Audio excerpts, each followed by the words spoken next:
বর্তমান সময়টা শরৎকাল হলেও বাইরে কিন্তু বর্ষাকালের মতো প্রায় সারা দিনটাই কম বেশি বৃষ্টিপাত হয়ে চলেছে এবং যাদেরকে রেগুলার বাইরে কাজকর্মে যেতে হয় তাদেরকে কিন্তু দুই বেলায় কম বেশি এই বৃষ্টির জলে ভিজতে হচ্ছে, যার কারণে অনেক ব্যক্তি আবার জ্বরে পড়ে যাচ্ছেন।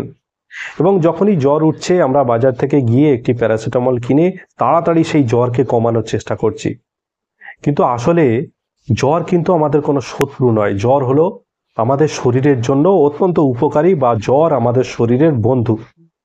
এই কথাটি কেন বলছি খুব সহজ ব্যাখ্যায় এই ভিডিওতে সম্পূর্ণ আলোচনা করব, এবং এই ভিডিওটি শেষে জ্বরের জন্য কয়েকটি হোমিওপ্যাথি মেডিসিনের কথা আলোচনা করব, যেগুলিকে ব্যবহার করে আপনারা খুব তাড়াতাড়ি এই ধরনের জ্বরের সমস্যা থেকে মুক্তি পেতে পারবেন। তবে এর জন্য এই ভিডিওটি কিন্তু আপনাদেরকে সম্পূর্ণ দেখতে হবে। নমস্কার, আমি ডাক্তার মানবেন্দ্র মণ্ডল।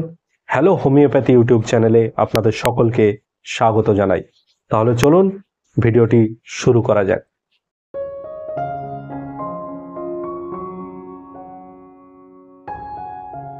জ্বর কিন্তু নিজে কোনো রোগ নয়।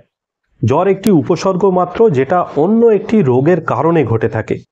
যদি আমাদের শরীরে বাইরে থেকে কোনো ভাইরাস বা ব্যাকটেরিয়া আক্রমণ করে বসে এবং সেই ভাইরাস বা ব্যাকটেরিয়া যদি আমাদের শরীরে কোনো ইনফ্লামেশন বা ইনফেকশনের সৃষ্টি করে থাকে, সেটাকে প্রতিরোধ করার জন্য বা সেই ভাইরাস বা ব্যাকটেরিয়াকে ধ্বংস করার জন্য আমাদের ইমিউন সিস্টেম তখন প্রয়োজন অনুসারে আমাদের শরীরের তাপমাত্রাকে বৃদ্ধি করে বা বাড়িয়ে তোলে।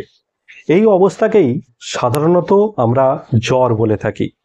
সেই জন্য বলছি, এই জ্বর কিন্তু আসলে আমাদের শত্রু নয়, জ্বর হলো আমাদের বন্ধু। কিন্তু এই অবস্থায় যদি আমরা এই জ্বরকে আমাদের শত্রু ভেবে দ্রুত আমাদের এই জ্বর বা শরীরের উত্তাপকে কমানোর চেষ্টা করি, বা বাইরে থেকে কোনো প্যারাসিটামল জাতীয় ঔষধ খেয়ে দ্রুত আমাদের শরীরের উত্তাপ কমানোর চেষ্টা করি, তাহলে কি হবে?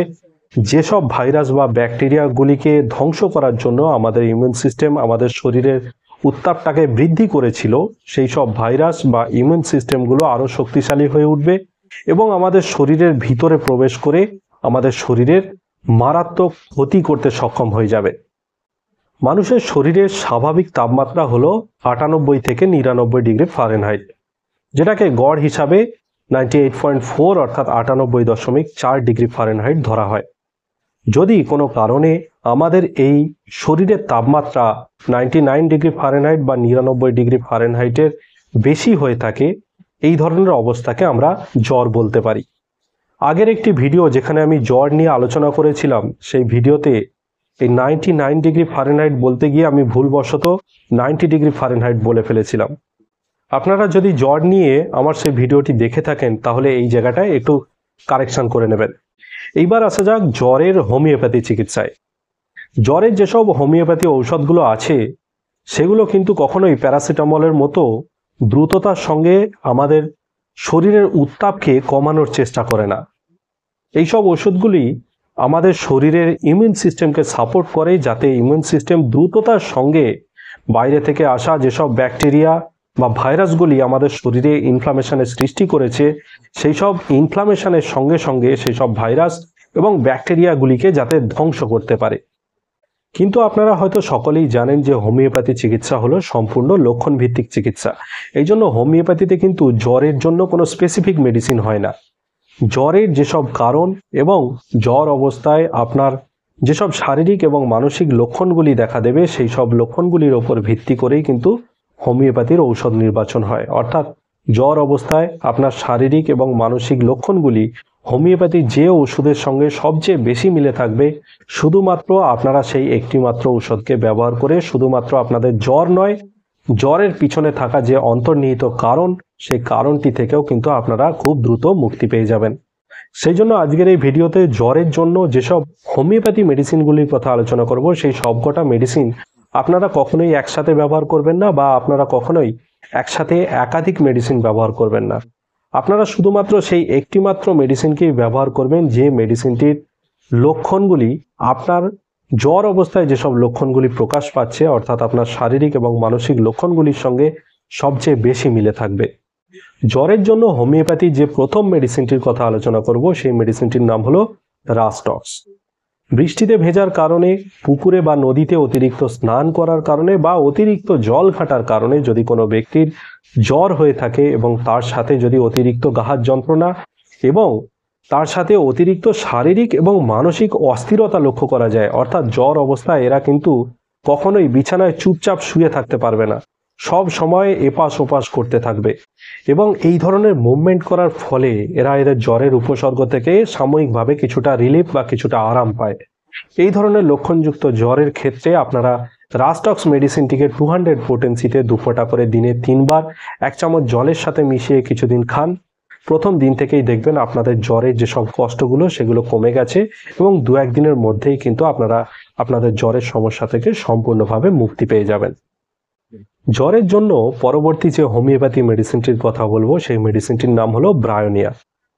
যদি কোনো ব্যক্তি অতিরিক্ত গরম থেকে এসেই শীতল জলে বা ঠান্ডা জলে স্নান করে ফেলেন বা অতিরিক্ত গরম থেকে এসেই ঠান্ডা জল পান করে ফেলেন বা কোনো ঠান্ডা জিনিস খেয়ে ফেলেন এবং তার কারণে যদি কোনো ব্যক্তির জ্বর দেখা দেয় এবং এই ধরনের জ্বরের সাথে অতিরিক্ত গাহাত ব্যথা এবং অতিরিক্ত পিপাসা দেখা যায়, গাহাত ব্যথা এত থাকে যে রোগী চুপ করে বিছানায় শুয়ে পড়ে থাকে, যখনই সামান্য নড়াচড়া করে তখনই তাদের গাহাত ব্যথা বেড়ে যায় বা গাহাত ব্যথা বৃদ্ধি পেতে দেখা যায়।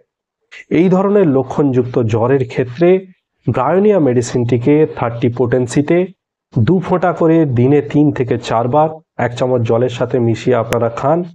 প্রথম ডোজ খাওয়ার পর থেকেই দেখবেন আপনার জ্বরের উপসর্গগুলি ধীরে ধীরে কমতে শুরু করেছে এবং 2-1 দিনের মধ্যেই আপনাদের এই ধরনের লক্ষণযুক্ত জ্বর সম্পূর্ণভাবে সেরে যাবে। জ্বরের জন্য পরবর্তী যে হোমিওপ্যাথি মেডিসিনটির কথা বলবো সেই মেডিসিনটির নাম হলো জেলসিমিয়াম। এখানেও বেশিরভাগ লক্ষণটি কিন্তু ব্রায়োনিয়ার মতো দেখা যায়, অর্থাৎ জ্বরে রোগীর অতিরিক্ত গাহাত ব্যথা লক্ষ্য করা যায় এবং রোগী কিন্তু চুপ করে বিছানায় শুয়ে পড়ে থাকে, যখনই নড়াচড়া করে তখনই তার শরীরের ব্যথা বা বেদনা বাড়তে থাকে। কিন্তু ব্রায়োনিয়ার সঙ্গে এর পার্থক্য হলো ব্রায়োনিয়াতে কিন্তু অতিরিক্ত জলের পিপাসা থাকে এবং জেলসিমিয়াম মেডিসিনটিতে জলের পিপাসা একদমই থাকে না। এই ধরনের লক্ষণযুক্ত জ্বরের ক্ষেত্রে আপনারা জেলসিমিয়াম মেডিসিনটিকে 30 পোটেন্সিতে দিনে 2 বার 2 ফোঁটা করে 1 চামচ জলের সাথে মিশিয়ে 2-1 দিন খেতে পারেন, তাহলে দেখবেন এই ধরনের লক্ষণযুক্ত জ্বর 2-1 দিনের মধ্যেই আপনার একদম সেরে গেছে। জ্বরের জন্য পরবর্তী যে হোমিওপ্যাথি মেডিসিনটির কথা বলবো সেই মেডিসিনটির নাম হলো বেলেডোনা। বিশেষ করে যেসব জ্বরে রোগীর শরীরের উত্তাপ অতিরিক্ত বৃদ্ধি পায়, অর্থাৎ রোগীর শরীরে হাত দিলে মনে হবে যেন রোগীর শরীর একদম জ্বরে পুড়ে যাচ্ছে, এই ধরনের অতিরিক্ত উত্তাপযুক্ত জ্বরের সাথে যদি লক্ষ্য করা যায় যে রোগীর চোখ মুখ একদম লাল থমথমে হয়ে গেছে এবং তার সাথে একটি অদ্ভুত ব্যাপার লক্ষ্য করা যায়, এইভাবে শরীরে এদের অতিরিক্ত উত্তাপ থাকলেও এদের পায়ের তলাটা কিন্তু বরফের মতো ঠান্ডা থাকে, এই ধরনের লক্ষণযুক্ত জ্বরের ক্ষেত্রে আপনারা বেলেডোনা মেডিসিনটিকে 30 পোটেন্সিতে দিনে 3 থেকে 4 বার 1 চামচ জলের সঙ্গে মিশিয়ে খেতে পারেন, তাহলে এই ধরনের লক্ষণযুক্ত জ্বর 2-1 দিনের মধ্যেই আপনার সম্পূর্ণভাবে সেরে যেতে পারে। তবে এইসব মেডিসিনগুলি ছাড়াও হোমিওপ্যাথিতে আরও অনেক ভালো ভালো মেডিসিন আছে যেগুলি ব্যবহার করে আপনারা আপনাদের জ্বরের সমস্যা থেকে বা আপনাদের জ্বরের কারণ থেকে সম্পূর্ণভাবে এবং দ্রুততার সঙ্গে মুক্তি পেতে পারেন। কিন্তু এর জন্য অবশ্যই আপনাদেরকে কাছাকাছি কোনো হোমিওপ্যাথি চিকিৎসকের পরামর্শ নিতে হবে। জ্বর নিয়ে আজকের এই ভিডিওটি আপনাদের কেমন লেগেছে অবশ্যই আপনারা কমেন্ট বক্সে কমেন্ট করে জানাবেন এবং যদি আপনারা এই চ্যানেলে সম্পূর্ণ নতুন হয়ে থাকেন তাহলে অবশ্যই চ্যানেলটিকে সাবস্ক্রাইব করে রাখবেন যাতে এই ধরনের নতুন নতুন এবং গুরুত্বপূর্ণ ভিডিও আরও পেতে পারেন। আজকের এই ভিডিও এখানেই শেষ করলাম। পরবর্তীকালে আবারও এরকম একটি নতুন এবং গুরুত্বপূর্ণ ভিডিও নিয়ে আপনাদের সামনে আমি উপস্থিত হব। ততদিন সবাই সুস্থ থাকবেন, ভালো থাকবেন, নিয়মিত শরীরচর্চা করবেন। ধন্যবাদ।